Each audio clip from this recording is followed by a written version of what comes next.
নমস্কার বন্ধুরা, আমি নূপুর চলে এসেছি তোমাদের কাছে আবার নতুন একটা ভিডিও নিয়ে। ভিডিওটা বেশ কয়েকদিন আগের, যদিও ভিডিওটা পোস্ট করতে আমার একটু দেরি হয়ে গেল। কিছু মনে করো না তোমরা, কারণ এই মেলার চাপে ঘুরে টুরে আমার শরীরটা প্রচণ্ড খারাপ হয়ে গেছিলো। এই জন্য ভিডিওটা আসতে একটু দেরি করলো। তো যাই হোক, কথা না বাড়িয়ে চলো শুরু করি। তো এই যে তোমরা তো দেখছো মেলা ভিডিও থাম্বনেল দেখে তোমরা বুঝতে পেরেছো ভিডিওটা কিসের উপরে করেছি। হ্যাঁ, এটা মেলার উপরে, মানে রাসমেলা।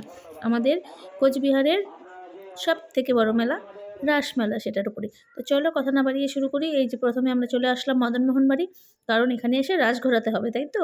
তো এই যে দেখো রাসচক্র ঘুরছে, আর দেখো প্রথম দিন থেকে কতটা পরিমাণ ভিড় জমে গেছে এখানে। তো চলো এখন আগে রাসটা ঘুরিয়ে নিই, কারণ রাসের সঙ্গে সঙ্গে নাকি আমাদের ভাগ্যও ঘোরে। তো যাই হোক, চলো আগে রাসচক্রটা ঘুরিয়ে নিই। আর মদনমোহন দেবের কাছে এটাই প্রার্থনা করি, যাতে সবার আগামী দিনগুলো ভালো হয়, সবাই ভালো থাকে সুস্থ থাকে, এই কামনাই করি। তো এই দেখো কথা বলতে বলতে আমি তো রাসচক্র ঘুরিয়ে নিলাম, আর এখানে দেখেছো কতটা পরিমাণ ভিড় জমেছে। আর এই যে এখানে ফোয়ারাটা দেখো, লাইটিং দিয়ে চালু করে দিয়েছে, এত ভালো লাগছে। আর এই যে এখানে এই যে সব আর্টগুলো দিয়েছে, হাতের কাজগুলো দিয়েছে, সবাই বিভিন্ন জায়গার থেকে এসে এসে সবাই দিয়ে যায়। খুব সুন্দর হাতের কারুকার্য।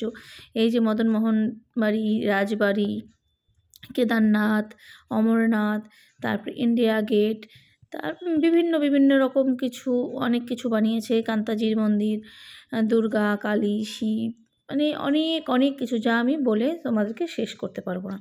তো এখানে অনেক কিছু ছিল, ঘুরে ঘুরে দেখতে মোটামুটি আমার আধ ঘন্টা মতো লেগেছিলো। কিন্তু এই আধ ঘন্টার ভিডিওটা তোমাদেরকে আমি এখানে দেখাতে পারবো না, কারণ তাহলে ভিডিওটা অনেকটাই বড় হয়ে যাবে, আর তোমরাও আমার সঙ্গে সঙ্গে বোরিং হয়ে যাবে। তাই অল্প আর কি তোমাদেরকে দেখিয়ে দিলাম। এই দেখো এটা কত সুন্দর আর্ট করেছে, যে করেছে সে সত্যিই কত বড় শিল্পী। আর এই যে আমরা এখানে একটু বজরংবলী দর্শন করে নিলাম, আর এই যে দেখো এখানে দুর্গা, বজরংবলী সবাইকে আর্ট করে করে রেখেছে। কথা বলতে বলতে দেখো এগুলো তো আমাদের দেখা হয়ে গেল। আর মদনমোহন বাড়ি এসে যেটা দর্শন না করলে সব কিছু বৃথা, সেটা হলো আমাদের মদনমোহন। এই যে দেখো আমি তো দর্শন করলাম, সাথে তোমাদেরকেও একটু দর্শন করিয়ে দিলাম। আর এই যে আমাদের মদনমোহন দর্শন করার পরে দেখো এখানেও প্রচণ্ড ভিড় ছিল। তারপরে পায়ে পায়ে এগিয়ে গেলাম সামনের দিকে। আর এই যে দেখো এই মদনমোহন মন্দিরে এই পাশে কিন্তু এই শো আপ করে রাখা ছিল এই দুর্গা প্রতিমাটা।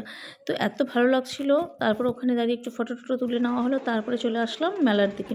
কারণ কি এই দেখো প্রথম থেকে এবার মেলা এতটা পরিমাণ ভিড় হয়ে গেছে। আর আমি বেশি আসিনি মেলায়, মোটামুটি 3-4 দিন এসেছিলাম, কিন্তু সব দিনেরটাই আমি একটা ভিডিওতে দিয়েছি। কারণ কি বলো তো, মেয়ের পরীক্ষা ছিল, এই জন্য রোজ রোজ আসা আমার পক্ষে সম্ভব ছিল না। টেস্ট পরীক্ষা চলছিল, তো কি করে মেলায় আসবো বলো। তো যে কয়দিন এসেছি সবটাই একসঙ্গে তোমাদের সঙ্গে শেয়ার করলাম।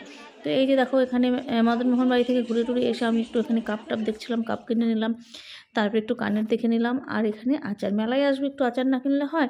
আর তারপরে তো আছে পাঁপড়।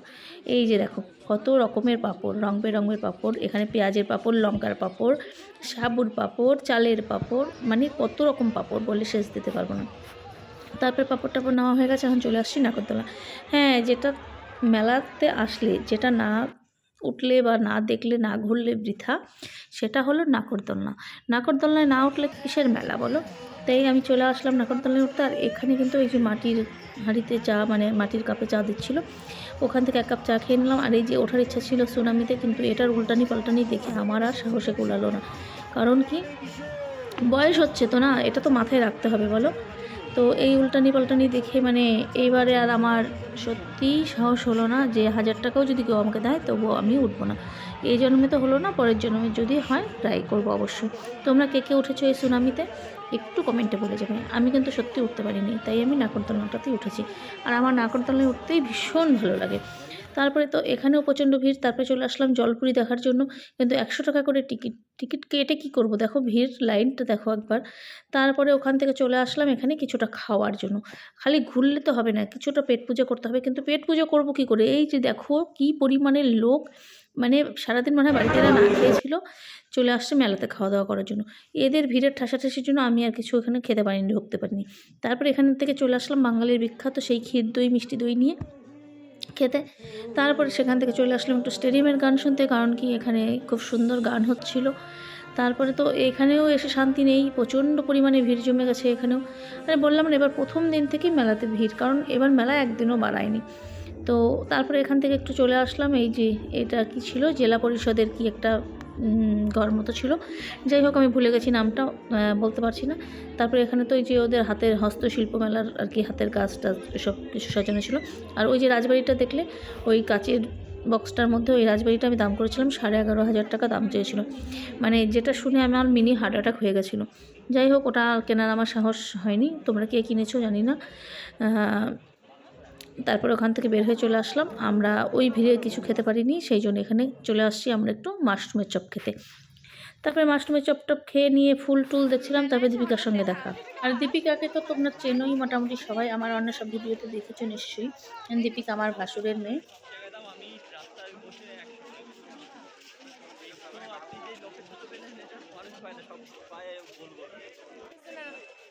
তারপরে দীপিকার সঙ্গে দাঁড়িয়ে একটু কথা টথা বললাম, কানের মালা কিনে নিলাম, নিয়ে তারপরে এই ভিড় ঠেলাঠেলি করে আমি চলে আসলাম সিএফসির সামনে খেতে।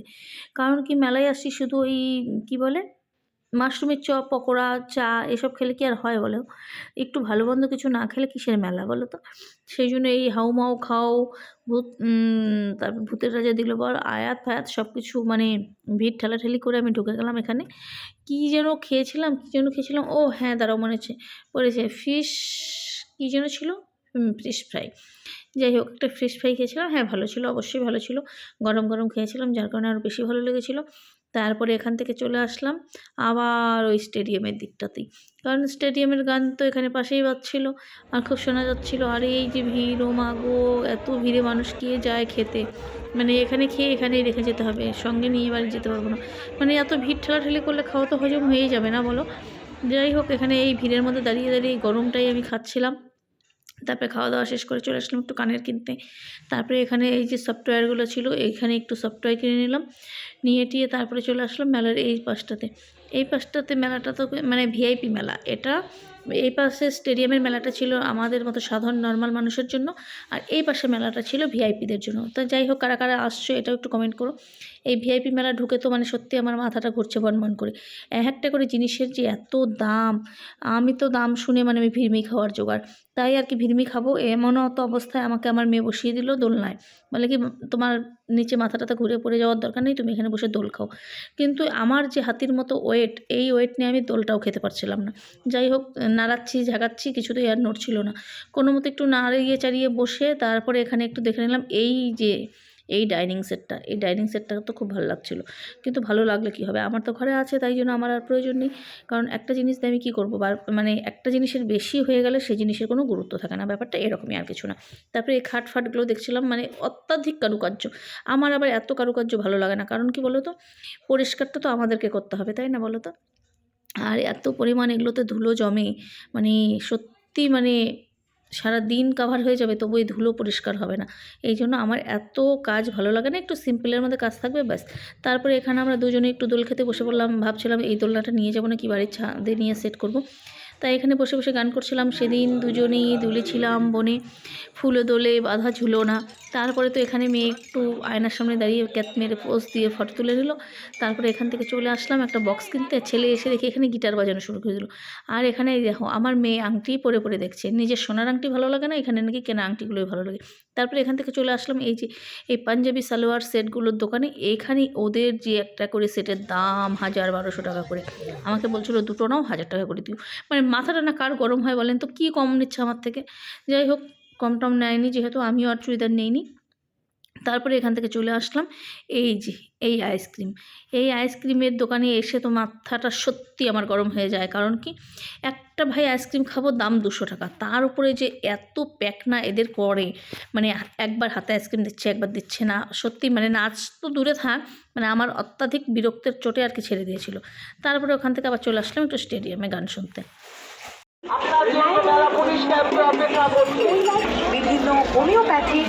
আর এই মেলাটাতে আসলে প্রত্যেকবার কেউ না কেউ হারাবে। যাই হোক এবার আর হারিয়ে লাভ নেই, এখন আমরা বাড়ি যাবো, কারণ অনেকটা রাত্রি হয়ে গেছে। তো আজকের মতো এখানেই শেষ করছি, চলে আসবো নেক্সট দিনে একটা নতুন ভিডিও নিয়ে। ততক্ষণ সবাই ভালো থাকবে, সুস্থ থাকবে, শুভরাত্রি, টাটা।